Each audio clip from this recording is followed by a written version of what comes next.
Hi there, this is Chantel. I'm talking about Quiz 3 from College Algebra at CCV for the summer of 2019. This first problem, number 1, says to simplify. This is from review section 6, R6 is what it's called in the book. And this has to do with canceling things with binomials in them or trinomials. And I just wanted to have a little aside here and point out to everyone something that I see people doing. So just for instance, if I had the number 631 divided by, let's say, 16, does it make sense for me to say, oh, I'm going to cancel out the 6 and I'm going to cancel out the 1 and look, I'm left with 3 as my answer? I don't think anybody would do that. That doesn't make any sense. But that is very similar to what I'm seeing people do. I've seen people say, oh, well, I'm just going to cancel out this y squared and I'm going to cancel this out and make it 4 and 1. That does not work. You can't cancel out parts, the terms from an expression. They don't cancel that way. Only factors of things cancel, or divide out is what we've been calling it in class. We divide things out. So you have to divide things and then see if there's something on the top and the bottom that then will divide out to make 1. So it's similar to if you had, let's say, 16 over, let's just say, I don't know, 4. And we've got 16 is made up of 4 times 4, and 4 is just 4. And you could come along and say, well, now 4 divided by 4 is just these two together. 4 divided by 4 makes 1. So then we end up with 4 times 1, which is just 4. So that's how canceling, what we always called canceling, works. That we're just dividing things out, and you cannot do that with this problem as it is. So we have to find the factors of everything. So this goes back to what we did in the last section, which is factoring first. So first we're going to look at the y squared minus 1, and this is just the difference of two perfect squares. So we're going to get y plus 1 times y minus 1. And on the bottom is y plus 4. That's just going to stay y plus 4 because it doesn't factor.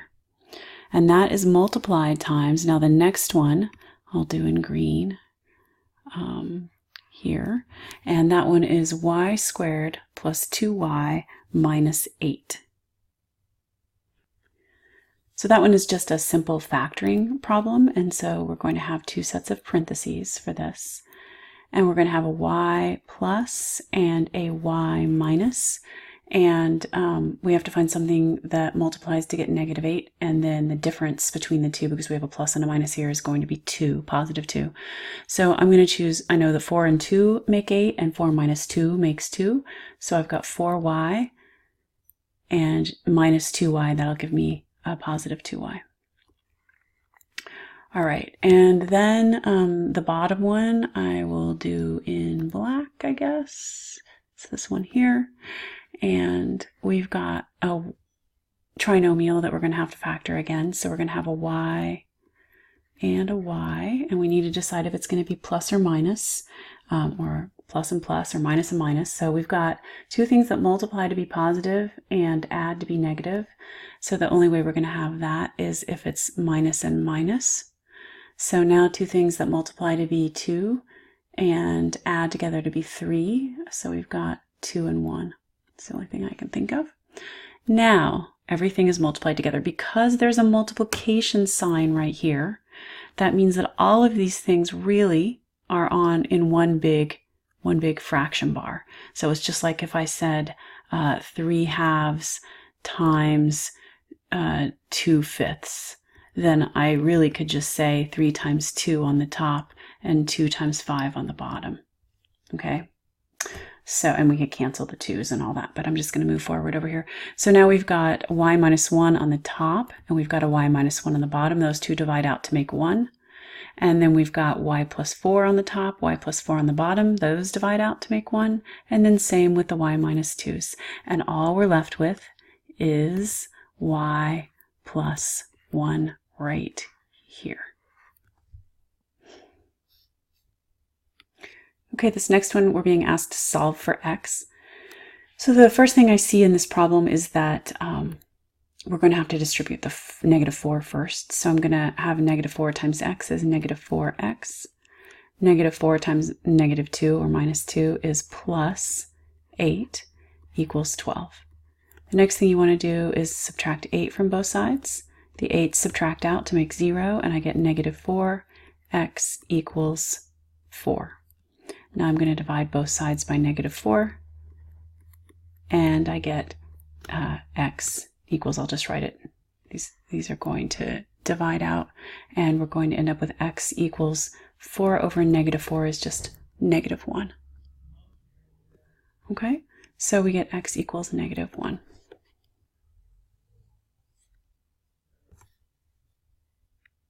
The next problem is telling us to solve for x, and we have some fractions here. So the best thing to do when you have fractions is to find the least common multiple of everything in the denominators. So we have a 3 here, and we have a 2 here. So that means we really need to multiply everything by 3 times 2, which is 6. So you can either say 3 times 2, or you can say 6. It doesn't really matter. So I'm going to say, just because I don't have much space, I'm going to say 6 here. And I'm going to say this one times 6 right here, and this is also times 6. So the first one, remember, this is all one thing right here. And so the 6 and the 3 can reduce to make this a 2. And then this one, the 6 and the 2 can reduce to make this a 3. And so I end up with 2x minus 1 plus 3x equals 18. So then I want to distribute the 2, and I get 2x minus 2 plus 3x equals 18. And next I want to combine like terms. So I get 5x minus 2 equals 18. And then I'm going to add 2 to both sides. And I'm going to come over here. I get 5x, the 2's subtracted out, and that equals 20. And now to solve for x, I'm going to divide both sides by 5. And the 5's divide out to make 1, so all I'm left with there is x, or 1 times x, equals 20 divided by 5 is 4. So our answer is x equals 4. Okay, now we're being asked to solve the quadratic equation by factoring.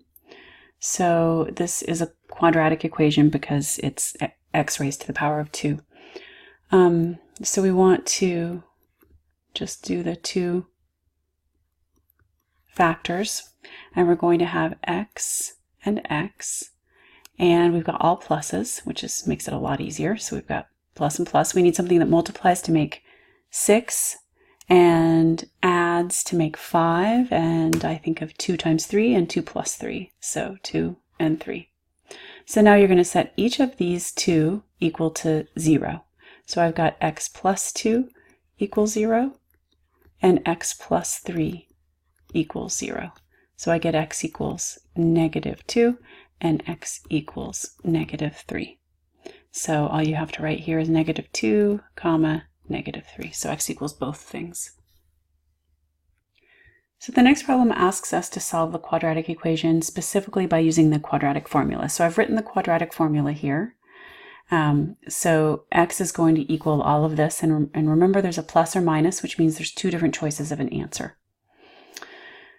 So the first thing you should do is write down what A, B, and C are. That's really important when you first start working with this stuff so that you don't get confused. A equals 1, so A is the coefficient in front of the x squared. B is the coefficient in front of the x term, so that's a 1. And C is this last term right here. And since it's -20, that means C is -20. All right, so now we just need to plug everything in. So for B, for the first term, we get -b. B is 1, so -1 plus or minus the square root of b squared. Well, b is 1, so I'm going to put a 1 in, 1 squared, minus 4 times a, which is 1, times c, which is negative 20. And that is all over 2 times a, and a is 1.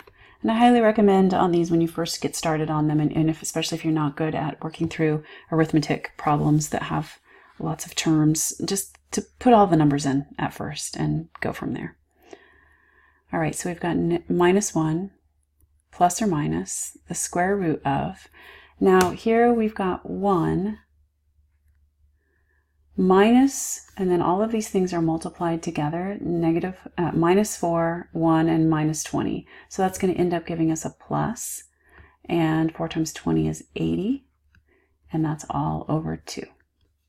Okay, so I'll erase this little bit I put there, and we'll move forward. So we get negative 1 plus or minus the square root of 81. Well, that's kind of nice because the square root of 81 is just 9. So we get minus 1 plus or minus 9 over 2. Now I had a lot of students stop here, but of course this can be simplified more because it's just a 9. So we're going to say minus 1 plus 9 over 2, which is 8 over 2, which is 4. So there's one of our answers. So we get x equals 4. The other answer is minus 1 minus 9 over 2, which is negative 10 over 2, which is negative 5. So you've got 4 and negative 5 as the two options for your answer for x. The next problem asks us to solve the equation using any method. And if you look at this, you'll see that it's not really factorable because we have to find something that multiplies to make 2 and adds to make negative 4, and 2 is only 1 and 2. There's no other choice, and that does not make negative 4 when you add it together. So now we have to choose another method. So our choices are the quadratic formula. That's one choice, which I've written over to the right. And the other choice is completing the square. So we need to complete the square. So I'm going to show you both. So first I'm going to do quadratic formula. A equals 1, B equals negative 4, and C equals 2. So negative B is going to be negative of negative 4. And I'm just going to go ahead and write that all down so we can see it. Plus or minus the square root of B squared. So we get negative 4, the whole thing squared, be careful with that, minus 4 times 1 times 2. That's A and C. The whole thing over 2 times 1. All right, so we get 4 plus or minus the square root of negative 4 squared is 16 squared. Negative 4 squared is 16. So we get 16 here. Minus 4 times 1 times 2, so minus 8. And that's all over 2. All right, so this is just going to be something that has to be simplified at this point. So we've got 4, keep going down here. Well, we've got 4 plus or minus the square root of 8 over 2. And that gives us 4 plus or minus 2 square root of 2. So square root of 8 is 8 is made up of 4 times 2. So you can square root the 4 and bring it out. And that is all over 2. So now you can take a 2 out of everything in the top. 2 plus or minus the square root of 2. And I factored 2 out. Now I can cancel that 2. You've got to factor it out first. You've got to factor it out of every single term. So please be careful with that. So I've got 2 answers. I've got 2 plus or minus the square root of 2. You can also write it as 2 plus the square root of 2 and 2 minus the square root of 2. All right, so that was one method. The other method is to complete the square. So when we complete the square, we want to rewrite this with a blank, and we want to bring the 2 over to the other side. So I subtracted 2 from both sides, and I made space to put a different number in there. All right, so now we want to complete the square here. So what's half of negative 4? Well, that is negative 2. What's negative 2 squared? That is 4. So I'll use a different color here. So we get 4. and I have a 4. I have to add the 4 also to the other side. Okay, so whatever you do on one side, you have to do to the other side. So now we have a perfect square here. We have x minus 2 squared. Remember, this is just x minus 2 times x minus 2, and you factor it because we have 2 is the square root of 4, and 2 is half of negative 4 here.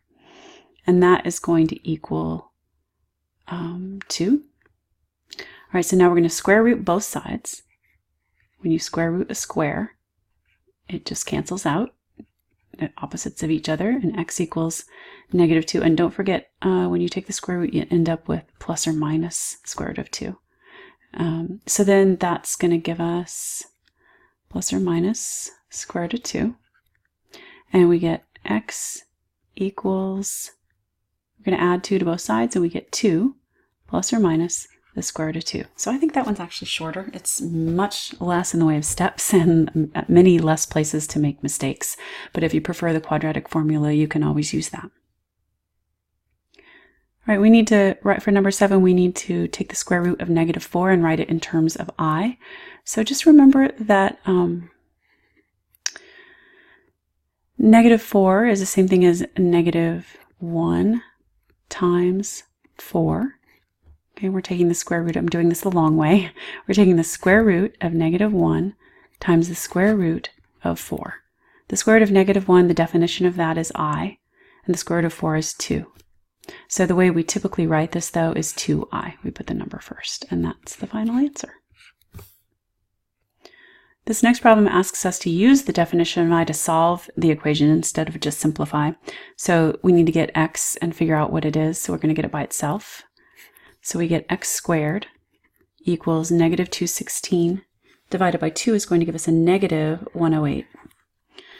So now we want to square root both sides, and we get x equals, now we have to think about what this is going to be. We've got negative 108 is the square root of negative 1 times the square root of 108.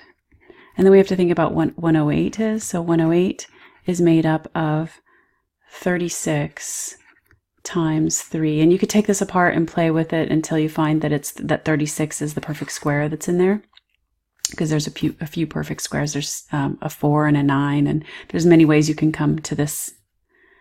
But square root of negative 1 is I, and the square root of 108 is then 36 times 3.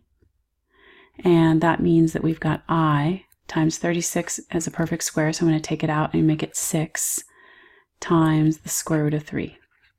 So the way we're going to write that is 6i square root of 3. That's the proper way to write it. We write the number first, the letter next, and the radical last. So there's our final answer, 6i square root of 3. Okay, so this next question asks us what is a discriminant, and explain the 3 different things it can tell us and how it tells us. So the discriminant is in red right here. It's the part of the quadratic formula that's underneath the radical sign. And the reason it tells us things is partly because of the fact that it's under a radical sign, and so it can't be negative. The other reason that it can tell us something is because there are 2 different options here. There's a plus and a minus. So that's just kind of a summary of what it is. But if b squared minus 4ac is greater than 0, if it's greater than 0, it means we've got a plus answer, we've got a minus answer, and there's going to be 2 distinct real solutions. Okay, so there's no complex, imaginary solutions. If it equals 0, if you look at the equation, you'll see that if the whole part in red here, if this whole thing goes away and is 0, then we don't have a plus or minus anything. We are left with, if it equals 0, then x equals negative b over 2a. And there's only one answer. So there's only one real solution. Okay, one real solution. I'm going to shorten that because I've got more to write. And then the next one is if it's less than 0. If it's less than 0, then that means everything under the radical sign is negative. and you can't take a square root of it, which means you're going to get no real solutions because you're going to have I in your answer, complex imaginary number, and so there is no or zero real solutions, okay? And in terms of what this would look like, if there's two real solutions, it means that the parabola is going to cross the x-axis twice, and there's two answers, one where it crosses on one side and the other where it crosses on the other. And if there's one real solution, it means that the parabola, wherever it may be, it can be anywhere in here, it just comes down and just touches, and there's only one solution at that one point where it touched. And the other option is if it sits up here, or it could sit down here and it doesn't touch at all. Okay, and the same with these others. These other two, they could also be facing downward. All right, so that's a discriminant and what it tells us. Okay, so we talked about 4 different methods for, and I told you in class I didn't mean factoring. I meant solving. So solving an equation. 4 different methods for solving an equation. The first one is graphing, and this one isn't always really accurate unless you're using a graphing utility, but it's a great way to check your answer. Okay, so I want you to be able to do the methods, but this is a great way to check your answer when you're doing homework or quizzes and things like that, to see if what you're doing makes sense. I also like it because it helps to clarify what you just did. Another one is just simply factoring, and then you set each factor equal to 0, and this works when it factors. So this is what you would use when it easily factors.